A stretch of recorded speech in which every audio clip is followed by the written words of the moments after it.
¿Cómo están, muchachos? En esta oportunidad, en esta pequeña sesión, vamos a desarrollar nosotros una literatura apasionante que es la literatura antigua, ¿no? Literatura de la edad antigua. Es una literatura eh, que se ha explorado mucho a pesar de que hay muy poco vestigio, a pesar de que hay muy poco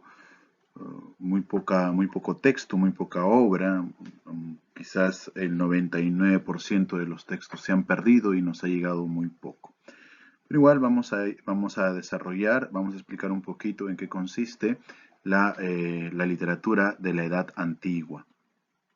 Primero hay que entender que el ser humano siempre buscó desde la época en la que desarrolló el habla, en la que desarrolló conciencia, el ser humano siempre buscó expresarse de manera artística. Y una de las formas más inmediatas era a través de los cantos y a través de narrar hechos, ¿no? Es por eso que quizás las primeras manifestaciones literarias propiamente de todas las civilizaciones alrededor del mundo sean los mitos, ¿no? Y que estaban relacionados con su visión eh, con su visión religiosa, ¿no? Las primeras expresiones artísticas de las que se tiene registro es la plástica, o sea, la que el ser humano empezó a moldear con sus propias manos, ¿no? Las esculturas, las pinturas, ¿no? Las esculturas y las pinturas, por ejemplo, estaban relacionadas con la fertilidad. Las pinturas rupestres graficaban la relación que tenía el ser humano con la naturaleza, con los animales, las plantas, así como las actividades de supervivencia y rituales religiosos, ¿no? Las más antiguas son fechadas de hace unos 40.000 años de antigüedad, ¿no? Estas pinturas rupestres. Deben haber visto esta película de 10.000 años antes de Cristo, ¿no? Esta donde un cazador llamado Yigal va a salvar a su princesa, a su amada Ebolet de los tiranos egipcios, ¿no? Una historia, una película bastante simpática. Después de estas primeras manifestaciones artísticas que se desarrollaron a través de las artes plásticas, apareció la escritura. O sea, no se puede hablar de literatura propiamente dicha hasta que no aparezca la escritura. O sea, por eso que no fue sino hasta varios siglos después de la aparición de la escritura que surgió la literatura. Eso se calcula que ocurrió más o menos entre 3.000 y 200.000 años antes de Cristo en lugares como Mesopotamia, Egipto, Palestina, la India, la China, y aunque la mayor parte de estos textos ha desaparecido, como les decía hace un momento, algunos de ellos se han conservado hasta nuestros días. Una de las primeras creaciones literarias, una de las primeras y alucinantes creaciones literarias que se tiene registro es el poema de Gilgamesh, escrito más o menos hacia 1400 antes de Cristo por el escriba Sin-Leqi Umini. Estoy dejándoles un link donde van a poder ver ustedes y escuchar la narración o el resumen de lo que trata este genial poema de Gilgamesh. Este tipo de literatura presenta características muy curiosas, ¿no? Como la aparición de la figura del autor y la del lector, así como del distanciamiento entre ambos. Es decir, antes de este texto no había esta diferencia entre el autor que escribió un texto para un determinado lector, ¿no? O sea, antes no había esto, o sea, había textos que pululaban, que estaban desperdigados, pero no existía esta idea de un autor que escribía o que creaba un texto direccionado hacia un lector determinado. Este distanciamiento entre lector, entre autor y lector hace que exista la literatura, hace que existan los libros. Aparecen también múltiples y variados soportes para la escritura. Eso también es curioso. Antes de la escritura no había soportes, quiere decir dónde escribir, como el papiro, el pergamino, ¿no? Que muchos de ellos estaban hechos de pieles de animales, el papel, en el cual la escritura se fija mediante la incisión, grabado o esculpido, o el trazado, ¿no? Como la pintura, el dibujo y la caligrafía. Entonces, ya como tal, después de que aparece la escritura, aparece esta idea de autor y lector y aparecen los soportes, como el papiro, el papel, ¿no? Aparecen los soportes donde poder plasmar estos textos. Se puede hablar de literatura antigua o de manifestaciones de la literatura antigua como tal, a la literatura egipcia, la literatura hebrea, la literatura árabe y la literatura china.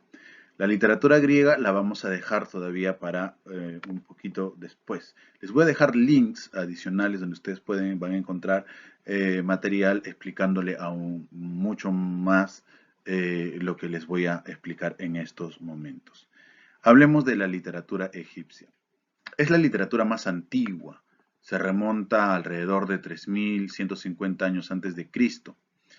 En este periodo se escribió en papiros. Ustedes saben, deben haber visto las películas de Semana Santa, los papiros eran láminas que se construían con material vegetal, o sea, hojas que se secaban y luego que se pegaban una tras otra y ahí se podía escribir. El papiro es una invención netamente egipcia. No solamente se escribía en los papiros, sino también se escribía en tumbas, en templos, en pirámides, entre otros, ¿no? Con los famosos jeroglíficos. Gran parte de la escritura se centró en la producción de libros que concentraban conocimientos relativos a la sabiduría, los famosos sapienciales. Es decir, eso era muy bonito en tiempo de los egipcios, ¿no? O sea, pensar de que la escritura estaba consagrada a transmitir sabiduría, a transmitir conocimientos sabios de naturaleza didáctica, es decir, eh, textos que ayudaban a enseñar a las generaciones futuras. Aunque también había textos autobiográficos, ¿no? Donde autores escribían textos haciendo un recorrido por su vida, ¿no? Oraciones rituales, es decir, manifestaciones de su religiosidad. También había la épica histórica, es decir, textos que contaban y narraban historias del pasado, ¿no? Hazañas del pasado, mezclados con elementos épicos, ¿no? Grandes batallas, grandes guerras, entre otros. La característica más importante de esta literatura, de la literatura egipcia, es su carácter didáctico. Es decir, la literatura se enfocó en lo moral y en el conocimiento de la naturaleza y enseñar a la civilización, a los ciudadanos, la moral egipcia. Por otro lado, sus narraciones épicas recurren con frecuencia a lo mitológico.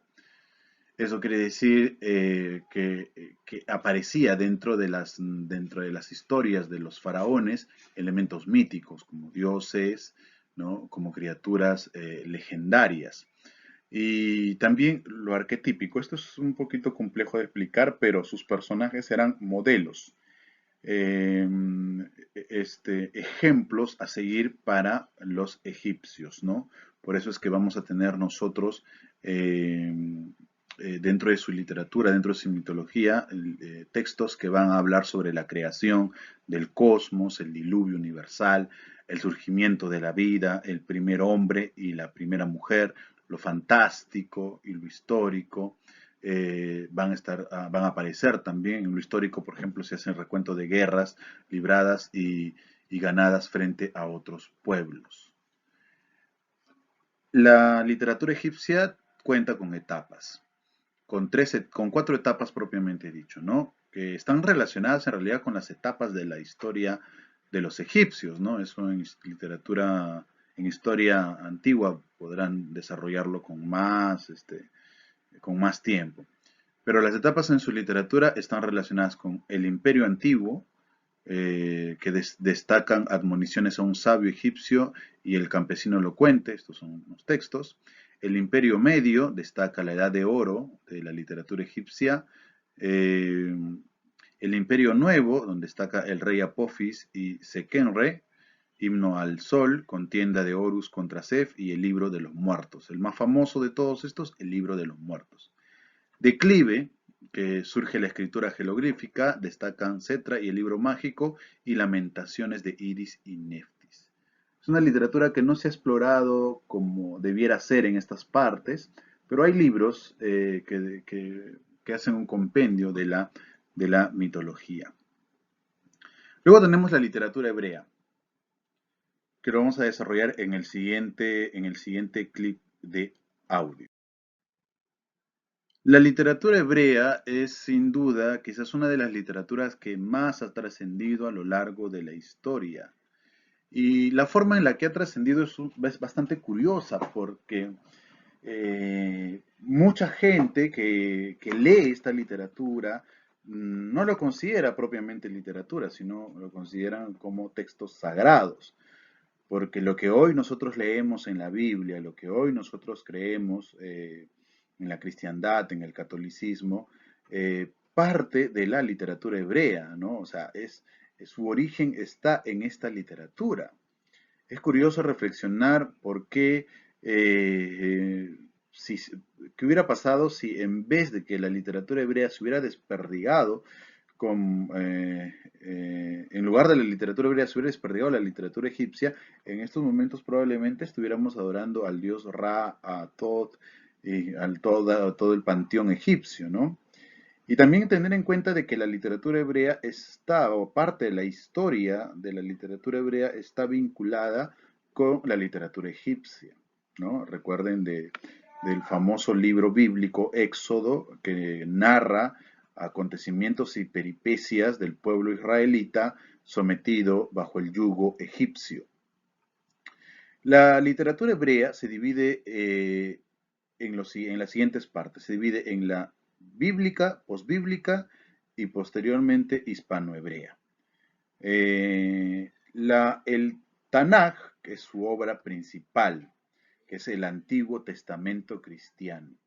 Si ustedes revisan la Biblia, todo aquello que está antes de Jesús, antes de Cristo, es el Antiguo Testamento y ese es el libro más importante de la literatura hebrea, el Tanaj, el Génesis, el Éxodo, el Job, todo ese compendio de libros, el Tanaj es un libro fundamental. A su vez se divide en tres partes, ¿no? No necesariamente cronológico, o sea, no está separado por tiempo, sino más bien por una cuestión jerárquica. Los cristianos sí lo dividen el Tanaj en una cuestión cronológica, pero los judíos, que son los herederos de esta literatura, los judíos que practican todavía el judaísmo, lo han clasificado de otra manera, ¿no? Tenemos el Torah, que es la parte en la que se desarrolla la ley bíblica, ¿no? También llamado Pentateuco, abarca los 5 primeros libros de la Biblia, el Génesis, el Éxodo, el Levítico, Números y Deuterónimo. Contiene los mitos de la creación del mundo y los seres humanos, hasta Moisés, ¿no? Moisés saca al pueblo israelita de Egipto para vagar 40 años en el desierto hasta la tierra prometida, pero él no consigue llegar a la tierra prometida. La tierra prometida históricamente sabemos que estaba ocupada, ¿no? Estaba ocupada por los palestinos. Mira, el origen del conflicto palestino eh, eh, con Israel todavía hasta el día de hoy persiste, ¿no? Luego tenemos el Nehim, que es la parte de los profetas. Se divide en dos, el cautiverio en Babilonia y los libros de los profetas. El cautiverio en Babilonia es una parte que no se ha explorado mucho acerca del padecimiento de los israelitas, de los judíos, en su camino, en su recorrido por la historia. Sufrieron en Egipto, sí, pero también sufrieron muchísimo en Babilonia, ¿no? Fueron perseguidos, asesinados, cruelmente rechazados por las sociedades, ¿no? Hay historia de sufrimiento en Babilonia en la Biblia también, ¿no? Que a veces se nos ha pasado por alto. Por eso la Biblia es un texto literario muy rico, muy interesante. Luego tenemos los Ketubim, es de los escritos, está dividido en tres partes. Los libros poéticos, que son los salmos, los proverbios y Job, ¿no? Que son textos líricos, ¿no? Donde los autores de estos textos pues hacen un, demuestran sus dotes poéticas, sus dotes líricas, creando odas, obviamente a Dios, a Yahvé, y su relación con los seres humanos, ¿no? Con las personas. También están los libros de las festividades, como el Cantar de los Cantares, Ruth, Lamentaciones, Eclesiastés, Esther, que algunos inclusive lo consideran como novelas, ¿no? Por ejemplo, el libro de Cantar de los Cantares es como una gran novela épica, ¿no? Y están los libros históricos, que son Daniel, Esdras, Nehemías, Macabeos, Crónicas 1 y Crónicas 2. En realidad la Biblia es un libro exquisito, no es parte de nuestra historia literaria exquisita, que lamentablemente por el hecho de estar asociado a la cristiandad, a lo religioso, hemos dejado de explorarla, ¿no? Pero es literatura en todo el sentido de la palabra. Sí, ni dudarlo, muchachos. Muy bien, chicos, vamos a dejarlo ahí. La siguiente semana, en la siguiente sesión, vamos a seguir desarrollando la literatura antigua. Vamos a explorar un poco de la literatura árabe, la literatura china y la literatura hindú, que también nos guardan un montón de sorpresas, un montón de cosas que seguramente por puro despiste nos habíamos olvidado, no lo teníamos en cuenta. Como ven, la literatura antigua eh, tiene cosas muy valiosas, tiene cosas muy geniales para nosotros, que si nosotros nos damos la oportunidad, la chance de explorarla, vamos a encontrar cosas geniales, ¿no?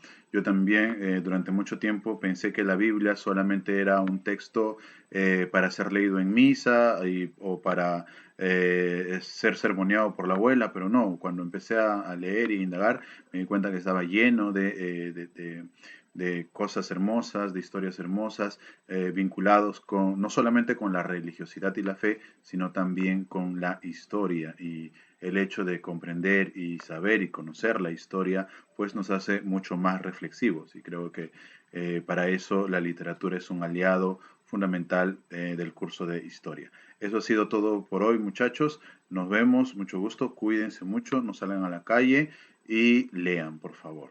Un abrazo.